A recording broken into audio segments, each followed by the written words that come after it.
हरे कृष्णा। भगवत गीता की इस वीडियो में हम शुरू करेंगे 5वें अध्याय से। 5वां अध्याय कर्म योग, जिसमें हम चर्चा करेंगे कृष्ण भावना भावित कर्म, यानी कि भक्ति में कर्म, भगवान की भक्ति से रिलेटेड जुड़े हुए कर्म कैसे करें, क्या हैं, उससे रिलेटेड भगवान और ज़्यादा इस अध्याय में क्लैरिटी देंगे। पहले बातचीत को शुरू करने के लिए अर्जुन भगवान से प्रश्न करते हैं कि आपने मुझे कर्म त्यागने के लिए कहा।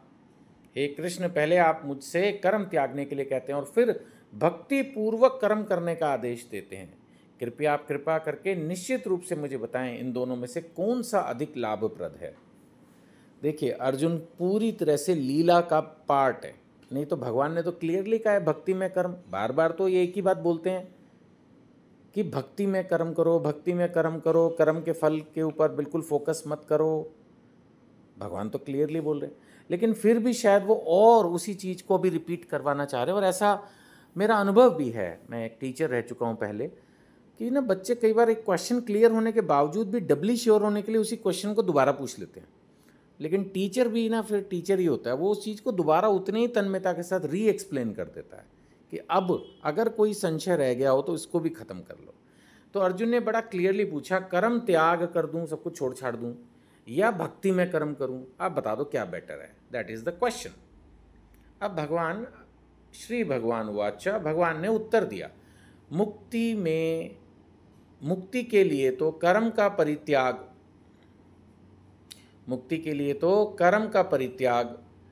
तथा भक्ति में कर्म योग दोनों ही उत्तम है।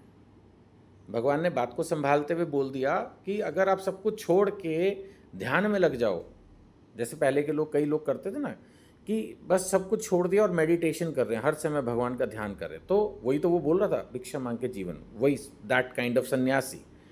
सो मुक्ति के लिए कर्म का परित्याग तथा भक्ति में कर्म दोनों ही उत्तम है, किंतु इन दोनों में से कर्म के परित्याग से भक्ति युक्त कर्म श्रेष्ठ है। ये पहले भी बताया भगवान ने, अब 5वें अध्याय के दूसरे श्लोक में रीएस्टैब्लिश कर दिया। देख भाई, सब कुछ छोड़ छाड़ के बैठ जाना और सिर्फ भगवान पर फोकस करना, वैसे ये भी ठीक है, गुड है, बट बेटर क्या है, भगवान ने क्या कहा, इन दोनों में से कर्म के परित्याग से भक्ति युक्त कर्म श्रेष्ठ है, बेटर ही है। कई बार होता है ना, किसी दुकानदार से भी पूछते सर ये प्रोडक्ट अच्छा है या ये, बोलते दोनों अच्छे हैं बट ये बेटर है। तो अगर हम सब कुछ छोड़ छाड़ कर सिर्फ भगवान पर फोकस करें तो वो भी गुड है, कम से कम ना कोई पाप कर रहे, ना किसी को डिस्टर्ब कर रहे। लेकिन अगर हम भगवान की भक्ति में सेवा, है ना, भक्ति युक्त कर्म करें, भगवान के नाम का प्रचार करें, अपने परिवार का लालन पालन करें, एक अच्छा व्यक्ति बन के समाज को प्रेरित करें, अपने परिवार को प्रेरित करें, ये ज़्यादा अच्छा है।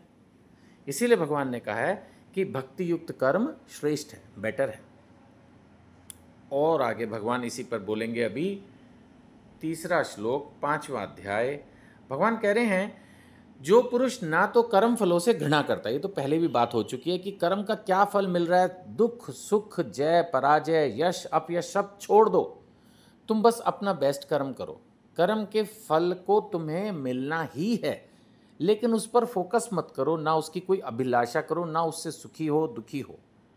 सो पुरुष न तो कर्म फलों से घृणा करता है, न कर्म फल की इच्छा करता है। अब तो हम इतना भगवत गीता 5वें अध्याय तक पहुंच गए तो हमें पता है कि हाँ, भगवान यही सब बोलने वाले हैं।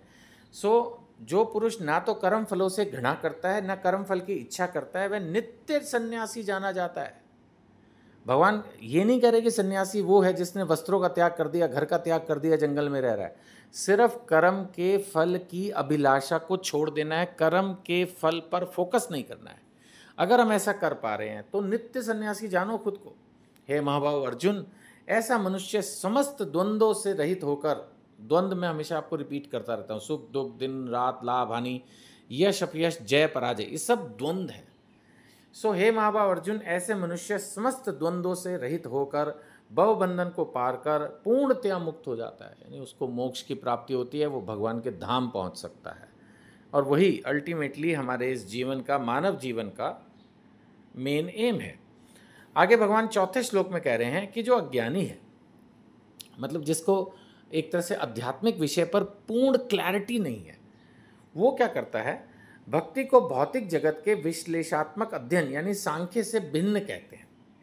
वस्तुतः ज्ञानी जो ज्ञानी है वे कहते हैं कि इनमें से किसी एक मार्ग का भली भांति अनुसरण करता है वह दोनों के फल प्राप्त कर लेता है। प्रभुपाद जी का इसमें एक्सप्लेनेशन जब हम पढ़ते हैं तो पाते हैं कि प्रभुपाद जी कहते हैं कि जो एक विधि है उसमें हम भगवान को खोजते हैं, ऐसे समझ लेते हैं कि हम भगवान को खोज रहे हैं, कौन है भगवान, कौन है आत्मा, बस उसी पर। और एक में भगवान को खोज के उनकी सेवा करते हैं। तो भगवान बार बार क्या बोल रहे हैं कि अगर आप सेवा करोगे तो अपने आप आपके अंदर जो आध्यात्मिक ज्ञान है उसका प्राकट्य होगा। अब जैसे कुछ लोग अपने कार्यों में व्यस्त रहते हैं और वो सिर्फ हरे कृष्ण महामंत्र जप करते हैं, तो क्या जप करने से आध्यात्मिक ज्ञान हो जाएगा? क्लास तो उन्होंने अटेंड ही नहीं की, मान लेते हैं। लेकिन अगर आपने शुद्ध रूप से भगवान के नामों का जप किया तो भी आध्यात्मिक ज्ञान हृदय में संचित हो जाता है। वो कैसे?